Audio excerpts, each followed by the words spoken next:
दोस्तों, government of India के NPCIL में असिस्टेंट ग्रेड वन की अपॉइंटमेंट के लिए एक अच्छी वैकेंसी आई हुई है, जिसकी चर्चा हम आज की वीडियो में करेंगे। इस पोस्ट पर आपको सेवेंथ सेंट्रल पे कमीशन के अनुसार पे लेवल 4 के हिसाब से पेमेंट मिलेगा। मेल और फीमेल दोनों तरह के कैंडिडेट्स इस पोस्ट के लिए अप्लाई कर सकते हैं। तो असिस्टेंट ग्रेड वन के अपॉइंटमेंट के लिए एप्लीकेशन डालने से पहले इसके जो इम्पोर्टेंट बातें हैं उसको देख लेते हैं। जो सैलरी मैंने आपको बताई, इसके अलावे जो अलाउंसेस आपको मिलेंगे वो देख लीजिए। TA, leave travel allowance, HRA और अपडेट अलाउंस जो कि एनुअली एक बार मिलेगा।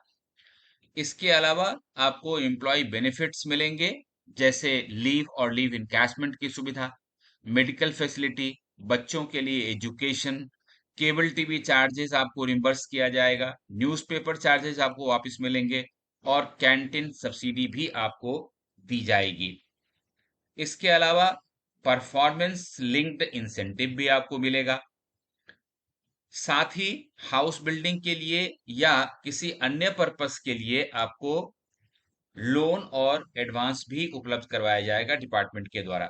इसके साथ ही कई तरह के रिटायरमेंट बेनिफिट आपको रिटायरमेंट के बाद मिलेंगे, जैसे एम्प्लॉय का प्रोविडेंट फंड जो होता है, ग्रेचुइटी आपको मिलेगा। मेडिकल की फैसिलिटी आपको और आपके इमीडिएट फैमिली को रिटायरमेंट के बाद वो भी मिलेगा।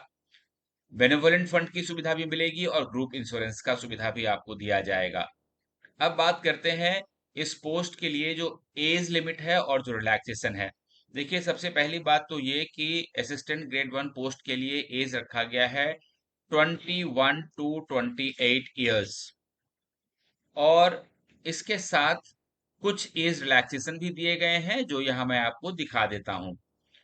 आप धीरे धीरे स्क्रॉल करके आप देख सकते हैं कि क्या क्या छूट आपको एज में मिल रही है, किस कैटेगरी के अनुसार। तो अपनी कैटेगरी देखें और कितनी आपको एज रिलैक्सेशन मिल रही है वो यहाँ चेक कर सकते हैं। साथ ही ये पीडीएफ हम अपने टेलीग्राम ग्रुप में डाल देंगे, और हमारे टेलीग्राम ग्रुप का लिंक आपको डिस्क्रिप्शन बॉक्स में सबसे ऊपर मिल जाएगा। तो आप वहां से इसे देख सकते हैं, आराम से इसको पढ़ सकते हैं और फिर अप्लाई भी कर सकते हैं। अब देखिए, एक इम्पॉर्टेंट बात जो मैं आपको बताना चाहता हूं इसके बारे में वो ये है कि एज के बाद एक इम्पॉर्टेंट बात आती है प्लेस ऑफ पोस्टिंग के बारे में। तो ये कहते हैं कि भाई, इंडिया में जहां कहीं भी एनपीसीएल की ऑफिस होगी वहां आपको ट्रांसफर किया जा सकता है। इनिशियली आपको मुंबई में पोस्टिंग मिलेगा। अब सिलेक्शन प्रोसेस देख लेते हैं। तो देखिए, सबसे पहली बात तो ये है कि ये तीन तरह के सिलेक्शन टेस्ट की बात करते हैं। सबसे पहले आपको रिटन एग्जाम देना होगा, फिर आपको टाइपराइटिंग टेस्ट देना होगा, और उसके बाद कंप्यूटर प्रोफिशिएंसी टेस्ट होगा। रिटन एग्जामिनेशन जो होगा वो दो स्टेज में होगा, एक प्रिलिमिनरी टेस्ट और दूसरा एडवांस टेस्ट। प्रिलिमिनरी टेस्ट जो होगा वो आप देखिए, उसमें आपको 50 मल्टीपल चॉइस क्वेश्चंस पूछे जाएंगे, जिसमें जीके और करंट अफेयर का 25, कंप्यूटर नॉलेज से संबंधित 15 और इंग्लिश का 10 क्वेश्चन पूछा जाएगा। ये 1 आवर का टेस्ट होगा और कुल 150 मार्क्स का होगा। इसका मतलब ये हुआ कि एक क्वेश्चन के लिए सही आंसर देने पर आपको 3 नंबर मिलेंगे, और अगर आपका आंसर गलत हो गया तो आपका 1 नंबर काट दिया जाएगा। तो नेगेटिव मार्किंग है, इसलिए इस चीज का खास ख्याल रखें। अब यहाँ जो फर्स्ट स्टेज का रिटन एग्जामिनेशन होगा उसको क्वालिफाई करने के लिए जनरल कैटेगरी के कैंडिडेट्स को 40% मार्क्स लाना होगा, और एससी एसटी ओबीसी ईडब्ल्यूएस और पीडब्ल्यूडी कैंडिडेट्स को 30% मार्क्स लाना होगा, तो वो क्वालिफाई कर जाएंगे इसको। खास बात मैं पहले बता दूं आपको कि स्टेज वन का जो रिटन एग्जामिनेशन है वो सिर्फ क्वालिफाइंग है, और इसका मार्क्स नहीं जोड़ा जाएगा आपके मेरिट लिस्ट के लिए। तो मेरिट लिस्ट बनने में जो इम्पोर्टेंट हाथ होगा वो एडवांस टेस्ट का होगा। एडवांस टेस्ट जो है, ये देखिए, ये 2 घंटे का होगा। यहाँ भी 150 मार्क्स मैक्सिमम होगा। 50 एमसीक्यू क्वेश्चंस पूछे जाएंगे, जिसमें कि क्वांटिटेटिव एप्टीट्यूड से 25 क्वेश्चंस और क्रिटिकल रीजनिंग से रिलेटेड 25 क्वेश्चंस पूछे जाएंगे।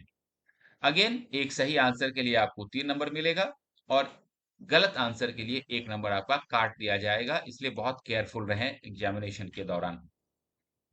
यहाँ टायर 2 में जनरल कैटेगरी के कैंडिडेट्स को पास करने के लिए 30 मार्क्स लाना होगा और दूसरे कैटेगरी के कैंडिडेट्स को 20% मार्क्स लाना होगा। पॉइंट नंबर 5 बहुत इंपॉर्टेंट है। देखिए, ये कहता है कि स्टेज 2 में जो आप नंबर लेकर के आएंगे उसी के आधार पर एक मेरिट लिस्ट तैयार किया जाएगा आपके अपॉइंटमेंट के लिए। तो ये बहुत इंपॉर्टेंट बात है। एक ये पॉइंट देख लें, candidates with lower negative marks in stage 2 will be placed higher on the merit list. इसलिए आपके नंबर ना कटें, इस बात का आप खास ख्याल रखें। तो ये स्टेज 2 की बात हो गई। अब स्टेज 3 जो होगा वो टाइपिंग टेस्ट है, जो कि आपका पर्सनल कंप्यूटर पे लिया जाएगा। और इसके बारे में भी आपको मैं बता दूं कि टाइपिंग टेस्ट जो होगा वो सिर्फ क्वालिफाइंग नेचर का है, इसको मेरिट लिस्ट में नहीं जोड़ा जाएगा। तो किस तरह से एग्जामिनेशन सिस्टम होगा ये मैंने आपको बता दिया। अब बात कर लेते हैं कि हम किस तरह से, हाँ, वेरिफिकेशन ऑफ ओरिजिनल डॉक्यूमेंट्स में कौन कौन से डॉक्यूमेंट्स हमें दिखाने होंगे, उससे पहले मैं ये बता दूं कि शेड्यूल कास्ट और शेड्यूल ट्राइब कैंडिडेट्स के लिए एक खुशखबरी ये है कि यदि वो आउट स्टेशन से आएंगे तो अपना टिकट संभाल के रखें, उनको ट्रैवलिंग अलाउंस दिया जाएगा, चाहे वो बस से आए चाहे वो ट्रेन से आए। तो एग्जाम के लिए आने के लिए और फिर वापस घर जाने के लिए एससी एसटी कैंडिडेट्स को ट्रैवलिंग अलाउंस मिलेगा। अब देखिए, वेरिफिकेशन ऑफ ओरिजिनल डॉक्यूमेंट्स जो होगा जब आपका सिलेक्शन फाइनल होगा, तो ये सारे डॉक्यूमेंट्स हैं, धीरे धीरे मैं आपको दिखा देता हूं जो आपको ले करके जाना चाहिए। तो इनको आप हमारे टेलीग्राम ग्रुप में पीडीएफ के तौर पे देख सकते हैं और यहाँ भी देख सकते हैं। हाउ टू अप्लाई, यहां पर मैं, ये आप देख लीजिए, मैं आपको दिखा देता हूं हाउ टू अप्लाई। एक बात तो ये है कि the online application form will be available on the website. 5 जून से ये फॉर्म अवेलेबल है और 25/6/2024 तक ये अवेलेबल रहेगा। ये ध्यान दें। तो ये मैंने आपको बताया कि nuclear power corporation of India के द्वारा ये एडवर्टीजमेंट निकाला गया है। असिस्टेंट ग्रेड 1 के लिए ये डिटेल्ड एडवर्टीजमेंट है। 25/6/2024 तक ये फॉर्म भरा जाएगा। अब ब्रेकअप ऑफ वैकेंसी देख लें आप। असिस्टेंट ग्रेड 1 जो एचआर के पोस्ट के लिए होगा, उसमें टोटल 29 पोस्ट हैं। कैटेगरी वाइज जो रिजर्वेशन है वो आप देख सकते हैं, कोई बैकलॉग नहीं है। Assistant grade 1 finance and accounts के लिए ये देखिए 17 है कुल post. Assistant grade 1 C and MM के लिए कुल 12 पोस्ट हैं। अब ये जो पोस्टों का ब्रेकअप है ये मैंने आपको दिखा दिया। अब मैं आपको ये बताऊं कि इसके लिए, इन पोस्ट के लिए चूंकि पीडब्ल्यूडी कैंडिडेट्स भी बढ़ सकते हैं, तो अपनी कैटेगरी के अनुसार पीडब्ल्यूडी कैंडिडेट्स इसको देख लें और अच्छी तरह से समझ लें कि किस तरह का पीडब्ल्यूडी सर्टिफिकेट एक्सेप्टेबल होगा।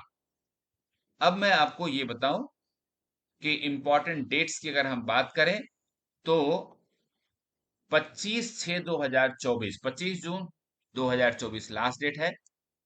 और पेमेंट जो है एप्लीकेशन के लिए वो भी 25 जून तक पे किया जा सकता है ऑनलाइन। एप्लीकेशन फीस की बात करें तो 100 रुपीज एप्लीकेशन फी रखा गया है, लेकिन female applicants, SC ST candidates, PWD candidates, ex serviceman candidates, dependent of defence personnel killed in action और एनपीसीएल के एम्प्लॉय जो है वो एग्जेम्प्टेड है फीस से, उनको कोई भी फीस नहीं देनी है। तो ये जो कैंडिडेट्स इस कैटेगरी में फॉल करते हैं वो अपना जरूर चेक कर लें। अब बात कर लेते हैं एजुकेशनल क्वालिफिकेशन की। तो ये कहते हैं कि any bachelor degree with 50% marks in aggregate, यानी कि आर्ट साइंस कॉमर्स किसी में भी अगर 50% मार्क्स आपका है तो आप इस पोस्ट के लिए अप्लाई कर सकते हैं। और पे लेवल जो मैंने आपको बताया था, वो देखिए पे लेवल 4 है सीपीसी के हिसाब से।